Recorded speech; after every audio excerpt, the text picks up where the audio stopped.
من الشيطان الرجيم بسم الله الرحمن الرحيم وجاهدوا بأموالكم وأنفسكم في سبيل الله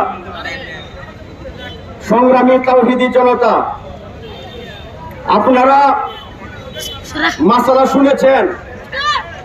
যখন কোন মুসলিম ভূখণ্ডে ইসলাম মুসলমানের দুশমনেরা আঘাত হানে, তখন ওই ভূখণ্ডের উপর মুসলমানদের উপর জিহাদ করা ফরজ হয়ে যায়। যদি তারা ইসলামের দুশমনদেরকে প্রতিহত করতে সক্ষম না হয়, তাহলে আশেপাশের মুসলিমদের উপর তাদের সাহায্যে এগিয়ে আসা ফরজ হয়ে যায়।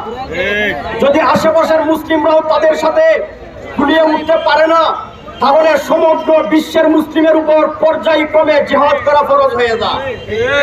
উলামায়ে কেরাম ফতোয়া দিয়েছেন, হিংস্র ইহুদিদের সকল পণ্য বয়কট করা মুসলমানদের জন্য ফরজ হয়ে গেছে। ওয়াজাহিদু বিআমওয়ালিকুম ওয়া আনফুসিকুম, আল্লাহ পাক বলেন, তোমাদের দুশমন আল্লাহর দুশমন মুসলমানদের দুশমনদের সাথে তোমরা জান মাল নিয়ে জিহাদে ঝাঁপিয়ে পড়ো।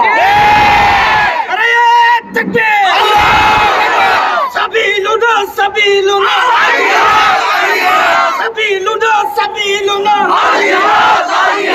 ফিলিস্তিন ফিলিস্তিন জিন্দাবাদ জিন্দাবাদ ফিলিস্তিন ফিলিস্তিন জিন্দাবাদ জিন্দাবাদ ইসরাইল ইসরাইল জিন্দাবাদ জিন্দাবাদ।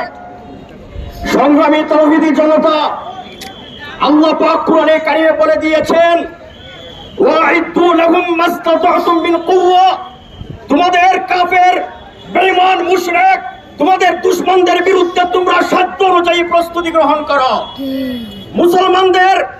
মুসলমানদের শাসকদের উপর অত্যাবশ্যক ছিল জঙ্গি বিমান, ক্ষেপণাস্ত্র, পারমাণবিক বোমা বানিয়ে ইহুদিরা কুখ্যাত সন্ত্রাসীরা যেভাবে মারণাস্ত্র বিধ্বংসী অস্ত্র বানিয়েছে, মুসলমানদের উপর আবশ্যক ছিল এরকম অস্ত্র বানিয়ে তাদের অন্তরে কম্পন সৃষ্টি করা।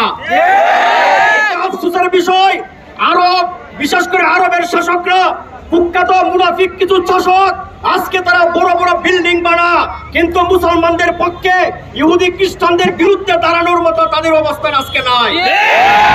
মুসলমান ভাইরা, সংগ্রামী সাথীরা, আমরা সাধ্য অনুযায়ী ওয়া লাকুম লা তুকাতিলুনা ফি সাবিলিল্লাহ, কি হইলো তোমরা আল্লাহর রাস্তায় লড়াই করো না? আমরা সাধ্য অনুযায়ী আমরা যদি সামর্থ্য পাই, তাহলে জান মাল নিয়ে ইনশাআল্লাহ সন্ত্রাসী ইহুদিদের বিরুদ্ধে জিহাদে ঝাঁপিয়ে পড়ব। সংগ্রামী তাওহীদি জনতা,